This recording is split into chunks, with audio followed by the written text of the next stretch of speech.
Hello and a very warm welcome to this special program that is taking place just a few weeks before Rwanda hosts the 27th Summit of the African Union. And today we're here to have a conversation like no other. A conversation that will get us thinking, it will get us talking, don't be shy, it will get us talking, and most of all, it will get us doing. For the next 60 minutes, we're going to have a very vibrant and interactive discussion about the Africa we want. But before we continue, I'd just like to note that the hashtag for this conversation is MyAfrica, and this will also be the hashtag we'll be using throughout this conversation, throughout the African Union Summit, around the topic of the Africa that we want. And at this juncture, I'd like to introduce our panelists, Madam Nkosazana Dlamini Zuma, the chairperson of the African Union Commission. It's great to have you in Kigali. Thank you for having me. Honorable Louise Mushikiwabo, Rwanda's Minister of Foreign Affairs and Cooperation. Good to have you with us. Thank you. And of course, that young gentleman over there is Israel Bimpe. Did I pronounce your name correctly? Yes, correct. Okay, good. He's a member of the Global Shapers Community of Kigali and the founding curator of the Huye Hub. Welcome to the program. Now, like I mentioned, I'd like this to be a very interactive conversation. We'd like to have as many voices as possible heard. So from the onset, if you have a question, if you have something you'd like to say, just shoot your hand up, say your name, say where you come from, and then ask. But then I would ask you to be very brief, because then again, we don't want to have monologues, right? Yeah, we want everybody to speak, yeah? Let's have fun with this. And in setting the pace for this conversation, I'd like us to do a small exercise. If we could have 3 volunteers, just 3. You volunteer or I volunteer you? 3 volunteers, just 3 volunteers. Only men, wow. Let me have a lady volunteer. Yes, we have a lady back there. We have this gentleman over here and that one at the back there. So let's have the microphone, please. Let's have the microphone. Microphone. Thank you. Thank you. So in beginning, I need you to visualize Africa in the future. Visualize the Africa we want. And describe it to us in 3 words. I know that's really hard, yes? It's really, really hard, but it's going to help us to set the pace of this discussion. Just 3 words, and stick to the rules. Young lady, please tell us your name and tell us how you describe the Africa you want in 3 words. Please stand up, please stand up. My name is Erica. I would describe Africa as peaceful, united, and developed. Thank you. Next, at the back there. Africa as an independent... You didn't tell us your name. My name is Ethan Tashavia. Africa as an independent continent. 3 words. Just 3 words. Stick to the rules. 3 words. Independent continent. 2 words, actually. Thank you. All right, I think we can take that. Independent. Then this gentleman over here had something to say. Thank you. My name is Emil. The Africa you want would be in 3 words. In 3 words, I would say prosper, vibrant, and fair to all the citizens. Thank you. That's many words. That's very good. I couldn't just say fair. You broke the rules. You broke the rules, but it's fine. We'll keep you around. It's okay. Now, I'll start with you, Madam Zuma, based on what these young people have just said. And Africa has the highest concentration of youth across the world. These young people you see here in front of you represent a very critical demographic. And they are youth who want access to education, they want access to funds, and they want access to jobs and what have you. And I'd like to ask you, from where you're sitting at the African Union, do you feel there is sufficient political will to create environments for the youth to thrive and enable them to achieve the Africa they want in the words that they described? Well, I think the political will has to come from the citizens, who must push their governments, but who must also play their part. So I don't see it as just one responsibility for heads of state, but it's a responsibility for all of us.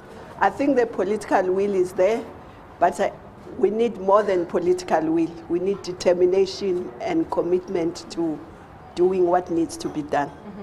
I'll shoot the same question to you, Madam Minister.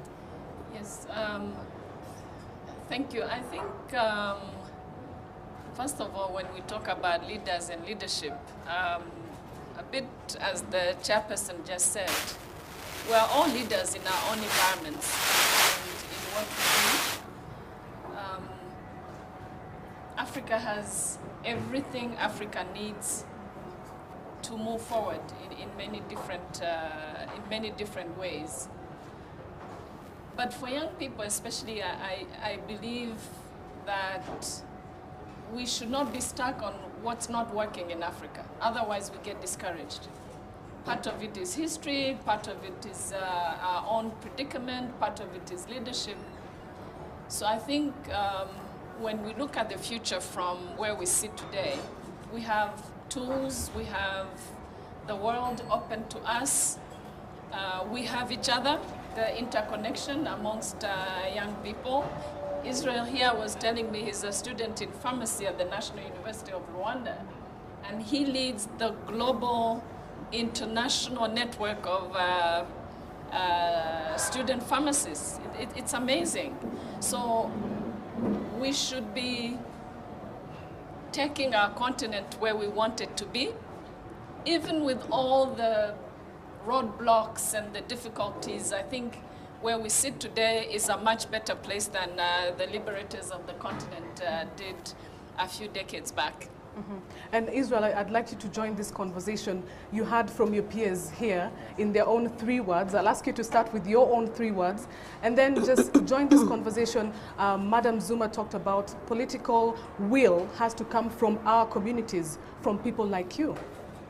From Kigali Shapers and myself, we believe for Africa to thrive, all we need in 3 words is visa-free Africa. I think that deserves a round of applause.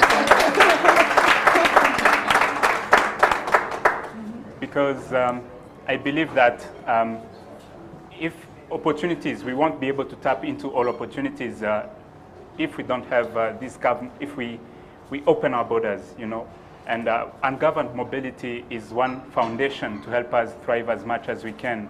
And as Honorable Minister just said, to be able to collaborate with each other easily. And one thing is our minds are open enough to open borders. Absolutely, that's great. But we'll get into the conversation about the visa-free Africa in just a few minutes. But I'd like to come back to the point that the minister raised about the environments, creating equal opportunities for all, and in this case, especially for the youth, and of course for women. And the women resonate with the theme of the African Union Summit. So we need to empower them to do more. Rwanda has taken the lead on that, but then comes the question, how do we replicate that success across the continent? Madam Zuma. Well, first of all, I think sharing information, showing that it's possible. Secondly, we at the African Union have started something called the Gender Scorecard, where we look at different aspects of women's lives and say how far has each country moved in that aspect, whether it's access to clean water, whether it's access to electricity, whether it's participation in parliament, in business, whether it's land rights. So we hope that this will also create enough political will, if I were to use your words, but also momentum to move things forward when each country is scored and it sees where it is, and it sees that there is a country that has achieved, and so it knows it's possible. Secondly, I think women should not be talked about as though they are passive recipients of some kind of largesse from somebody. They are organized and must be more organized. They must define what they want, and they must work for it. And where that happens, things move faster. So I think we must be, as women, we must be the agent of change ourselves, and then make sure that those who need to open doors do open doors. And I think it's also very important to have role models for young women, not only in politics, but in all areas of human endeavor, in the judiciary, in academia, in civil society, in community leadership, in every area that you can think of, so that young girls, when they grow, they can see it's possible. Because if you are in a university, you are trying to study physics, and you look at professors, there's no woman professor, you then begin to think, hey, maybe it's not for us, yeah. you know. So I think all of us should work towards that. But also for older, well, for young and older women, the way we socialize our children at home must reflect what we want to see in those children as adults. Because it doesn't help to socialize your young boys and girls differently, creating the impression that the young boy is a little prince to be waited on by the sister. And then when they are adults, you expect them to understand equality. It must start at home, the way we socialize. So right through life, teachers must also encourage women to do, young girls to do anything that they think they want to do. So that there should be no barriers. There should be nothing that says, oh, you can't do that because you are a woman. No. Just as nobody says you can't do that because you are a man. And if they do, they shouldn't say, because a man can do anything short of childbirth, but the rest, that's our preserve. Indeed, that empowerment has to come from at a very early stage. Yes. Madam Minister, you're here representing the Rwandan government, and the African Union Summit is coming to Rwanda. Yet another incredible opportunity to inspire the whole continent about Rwanda's achievements in these areas, youth, women and youth. I become a bit uncomfortable when we talk about Rwanda being the model for, because I know we have many weaknesses to begin with, sometimes not very visible, but you know, we must admit there are areas where we still are struggling. So, but that said, I think not just the upcoming summit in Kigali, any opportunity that presents itself for Africans to learn from one another, to even get to know each other better, which we don't really know each other well, and we'll probably get to that when we talk about opening our borders. The upcoming summit is a moment of excitement for many of us in Rwanda. Its theme is the rights of women, many of which the chairperson just touched on. But for me, you know, in many parts of the world, it's about creating, giving the tools and creating an environment that is that allows women to do so many things and fulfill themselves, and but it's also about the relationship with men. And I think what we see here in Rwanda, which has really become a culture, I keep repeating myself because I find it really revolutionary, that it's not really a big deal that, at least in this country, not anymore, that a woman is doing A, B, C, D. But it's also important that when women are getting their rights and they're improving their lives, it's not against men. It should be with men. And that makes the relationship better, you know, especially all of you young women. It doesn't need to be confrontational, and it's good for society. We're not talking about the rights of women against the rights of the rest of society or men.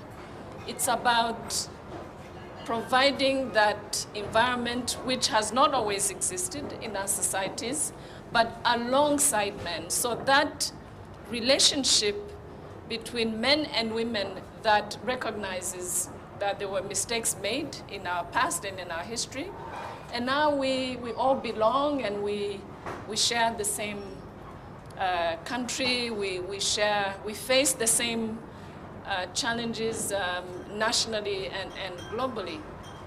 I think that's what it's all about. It's not stealing rights from somebody and giving them to women. I think it's about women having the right kind of health facility, being able to educate themselves, educate their children, having a say in the way they are governed, but all that in a harmonious way in society. So I wanted to insist on that.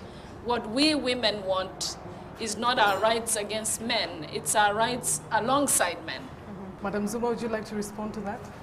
How do we empower more women, but without infringing on the men? Well, I think it depends on your conceptual, how we have conceptualized this, because that question arises to some extent when you think something is mine, so how do I give it to somebody without depriving myself? But if you conceptualize it as ours, and that my right to go to school is her right to go to school, and it's his right to go to school. So there's nobody who's being undermined. But I think the problem comes now, and hopefully not in the future, because now women are in a way catching up, because all the previous centuries, somehow women were not given their rights, not men's rights. Men and women's rights are not mutually exclusive. Each one enjoys the same rights. So I think now in many countries you have to catch up. That is, make sure that women, because if you say now you've all got equal opportunities, but someone is starting there and another one is starting there, then that's not equal opportunities. You must make sure that you have programs that assist the one who's starting there to catch up. And I think that's why that question arises. But in the future, it shouldn't really arise. But we should look at it that way, that yes, we have to ensure that women do catch up without necessarily saying the men must go back to the starting line where the woman was, but women must catch up. Mm-hmm. So that's how I think we should and I'd think like to about keep this it. Conversation down here, because we also want to hear what kind of innovative ideas do young people have to drive that kind of inclusiveness. Yes, please. Please state your name. Hi, my name is Nkurunziza. So, actually, Israel. You have a question or a comment? It's a comment, and then I'm going to a question. Okay, yeah? make very it brief. quickly, very snappy. All yeah? right. So Israel touched on the issue of mobility, for to create opportunities, or to grasp opportunities.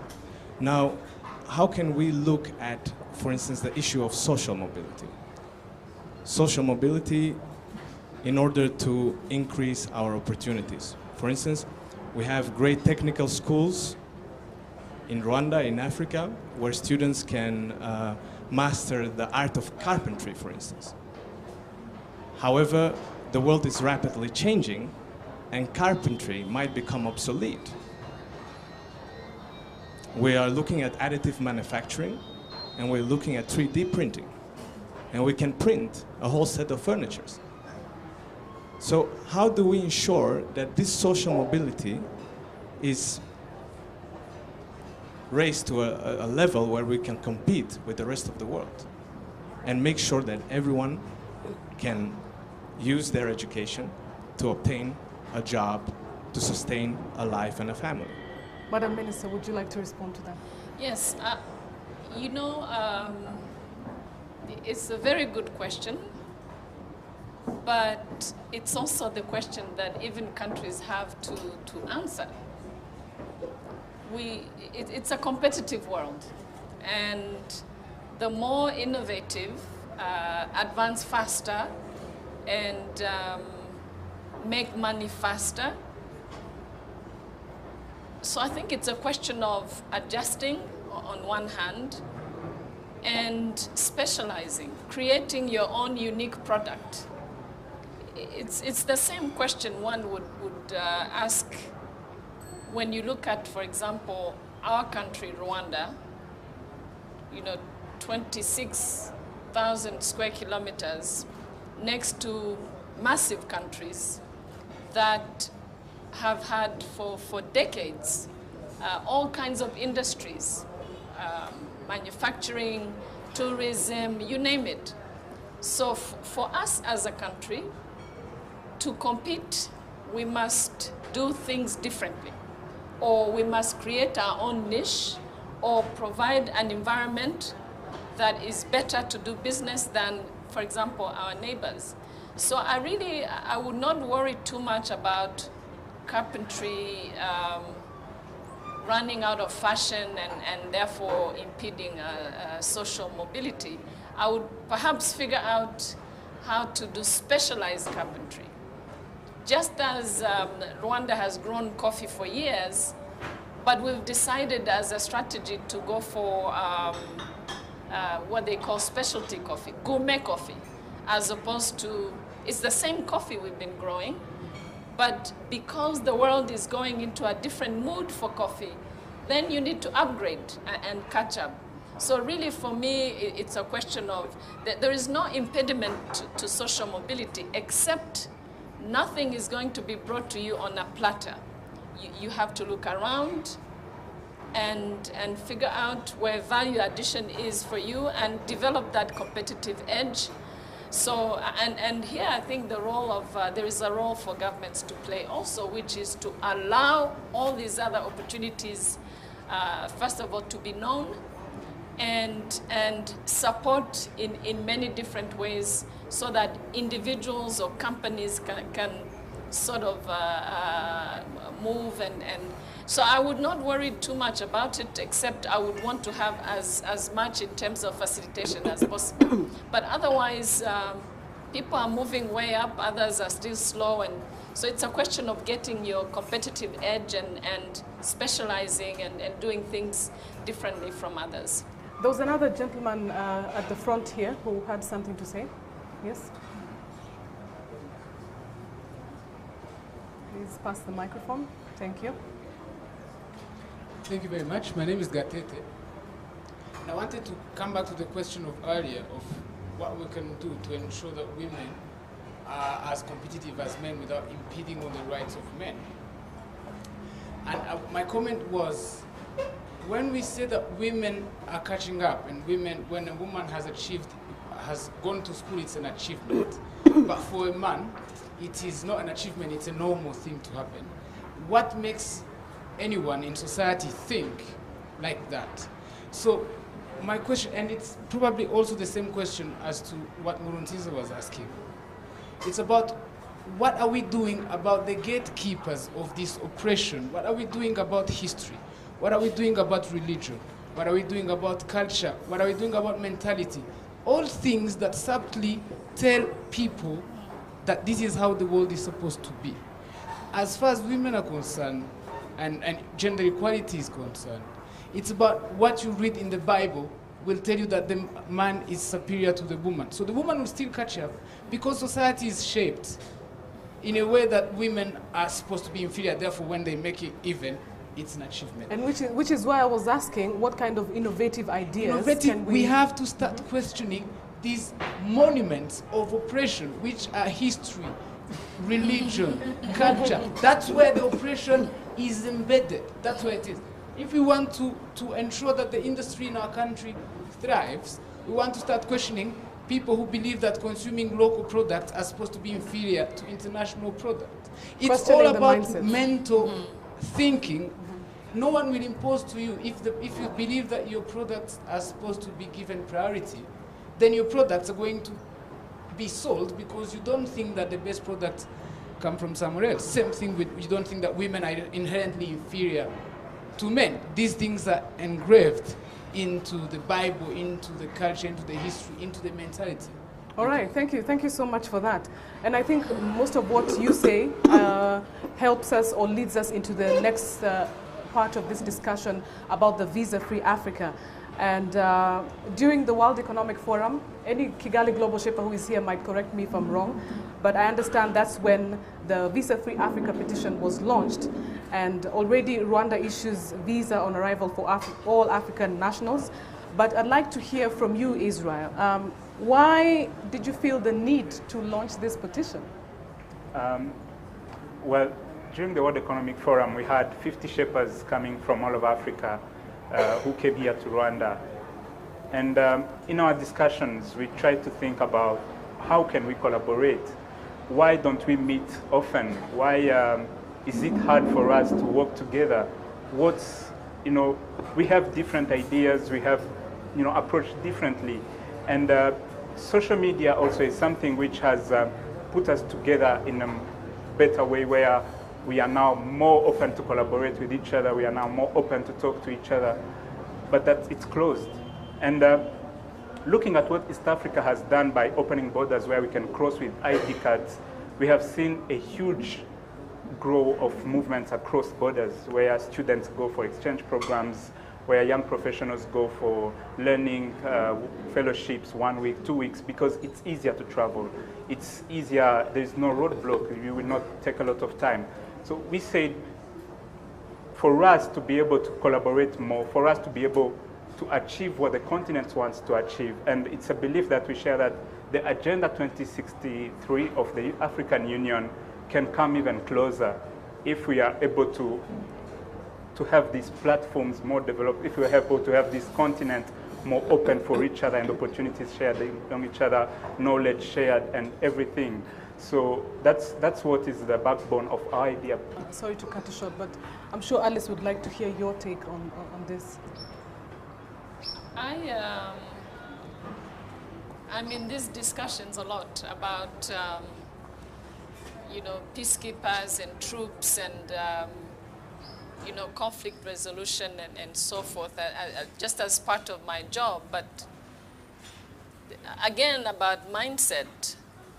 And earlier we were discussing something else, and this came up with the chairperson. Why do we need to think that we have to have conflict in the first place? When we're thinking troops, when we're thinking whether it's local troops or international troops or other countries, why don't we push our minds into not having conflict to begin with? Because it's very costly. It's extremely costly in human life, in development, it brings a lot of interference that we don't even need. So I'm really more a partisan of what is it we can do to make sure we don't need troops to begin with. But, given the world as it is and where we are, I believe near home is where there is better understanding of situations. Sometimes near home can also be a source of conflict and tension and so forth. But so I'm thinking here of regional action or sub-regional action. If for nothing else, because when a neighbor loses we lose also. Therefore, we have an incentive to create a situation of non-conflict and want to sustain as much as possible the peace that we need. But the bigger question you are asking, Alice, has a lot to do with global politics. You know, there is what we in Africa are failing to do to eliminate conflict or, you know, to cut down as much as possible. And by the way, we live in a very turbulent world. Don't think there is trouble in Africa only. There are many problems across the globe. It's a global condition.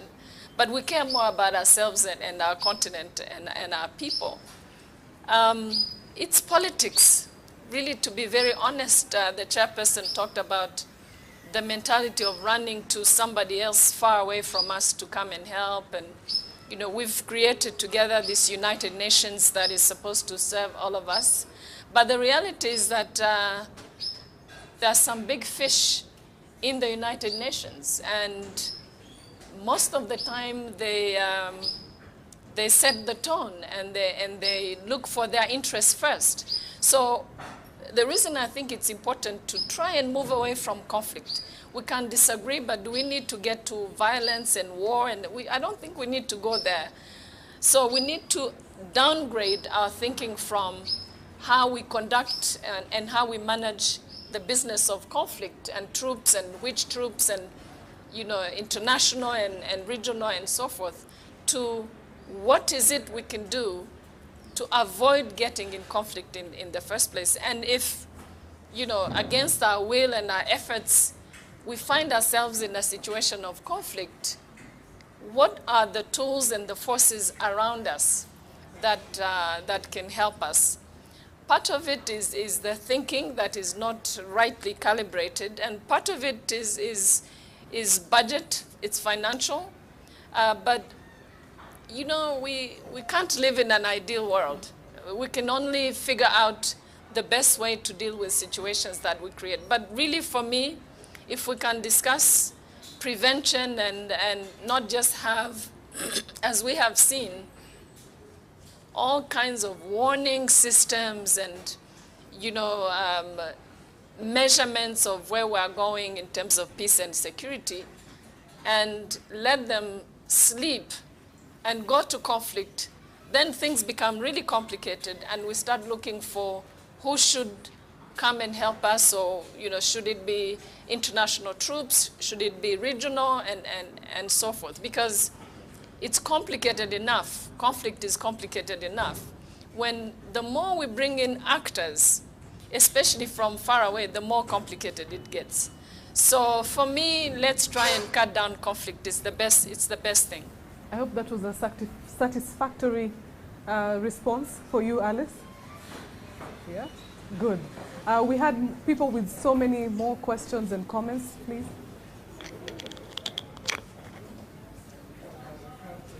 Thank you. My name is Umhoza Therese.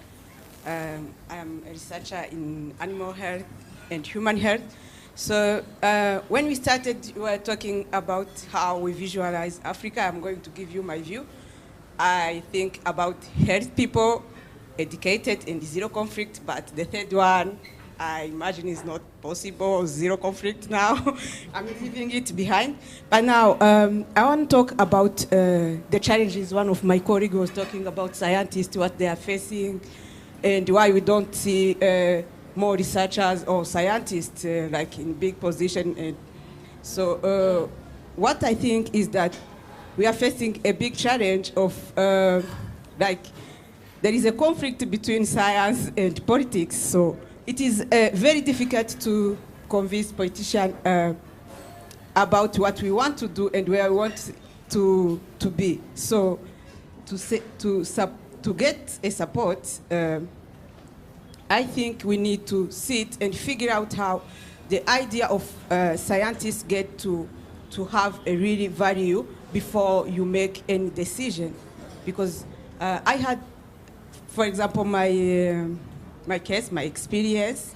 I am specialized in viral diseases. We had Ebola in West Africa, like, since, in 2013. But when we talk about research for us in Africa, we don't have enough funds. So it's a challenge. I want to bring out how can you support us to do research and reach really where we want to be.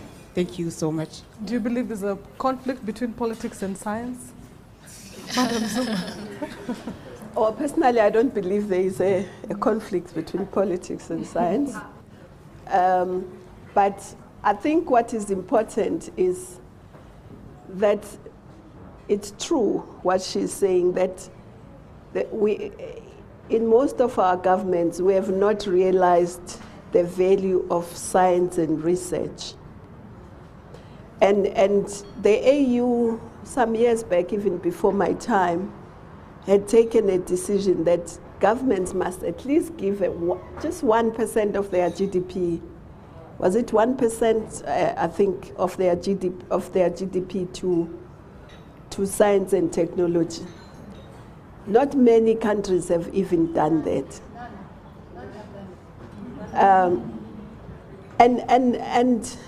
And yet it's so important, especially in today's world. We need scientists. We need funds to research.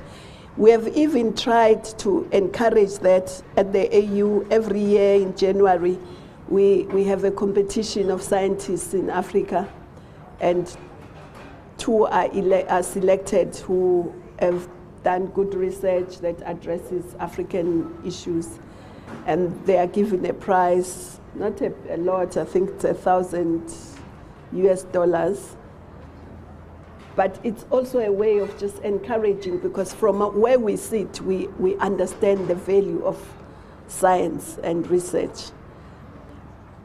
But we also don't have enough researchers and scientists, because in our training, in our universities, we don't train enough.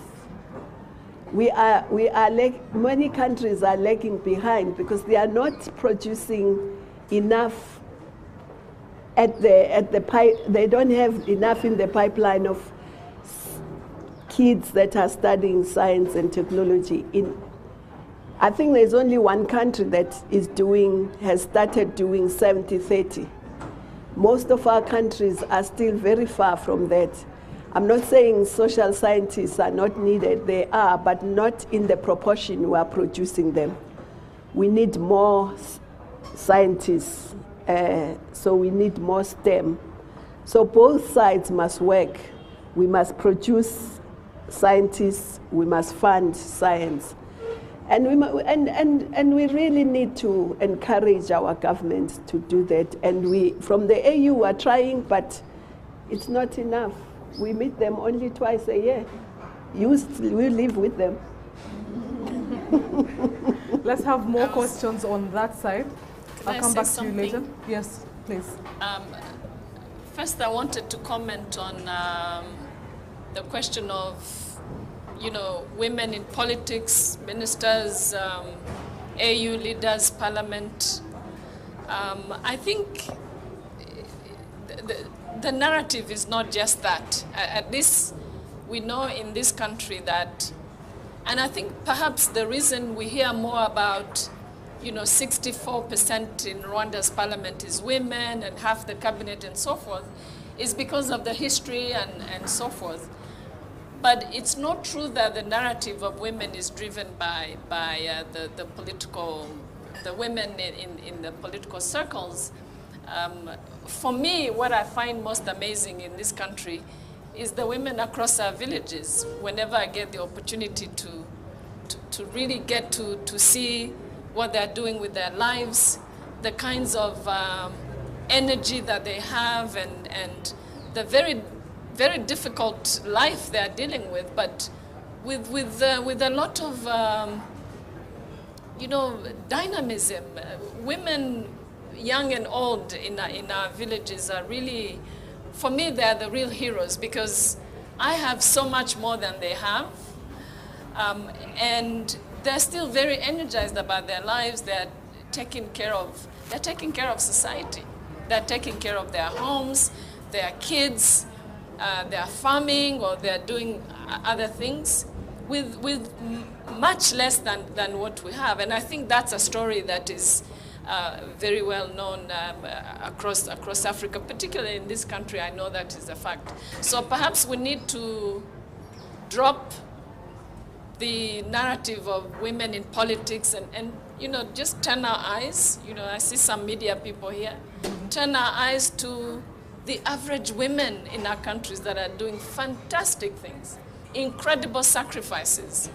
And I mean, as exciting as it is to be a woman foreign minister, and there are so many women who are, you know, out there on the marketplace that are farming, they are selling, they are sustaining lives, and they're excited about their lives. So I think that's also a social thing that we need to pay attention to women who are not necessarily in politics. But maybe just to add, I think part of the point that was being made was that we should broaden it to other spheres, important spheres, rather than, because indeed where we've made progress is mainly in politics and maybe in business a little.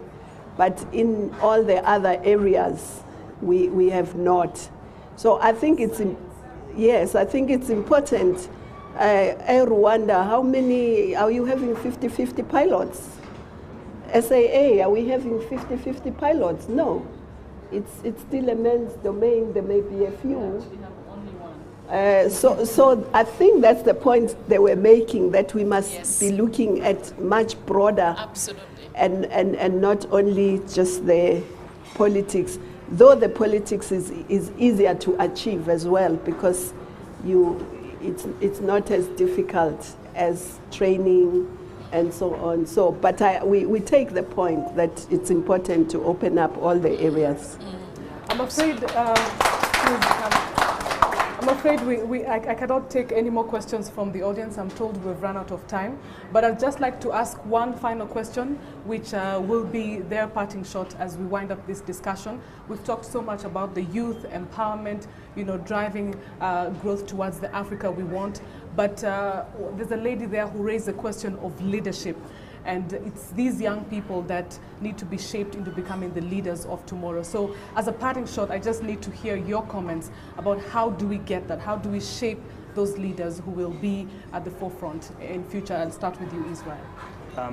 I will agree with the argument that was posed earlier, saying that the youth should take the forefront and don't wait to be dragged or to be pulled from down. You have to fight your way into that. And build your own platforms where you can grow your skills, you can grow your potential, and find your way to the top. Good. I have many parting shots, but let me just say that... Pick the best. I mean, I find that young people today have incredible opportunities. So seize them. I'm looking at you and I'm thinking when I was the age of many of you, and you know, my world was closed in, and you know, I think I traveled only once to Nairobi and I thought I was in heaven.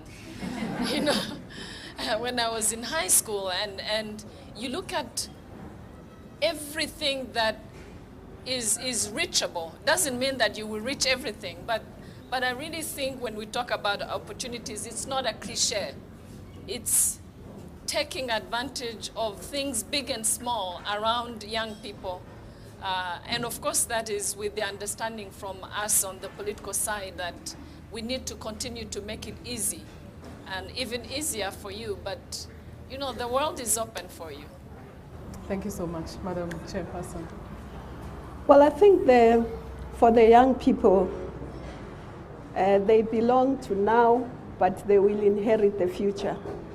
So you must participate in shaping that future. That's my parting shot. A round of applause for our panelists. Thank you so much. This has been a very stimulating discussion. I wish we could go on, but unfortunately we have to stop here. Thank you so much, Madam Chairperson, for taking the time to be on this program. Thank you, Madam Minister. Pleasure. And thank you, Israel. And thank you to all of you. I think you all deserve a round of applause. Well, you are watching this special program.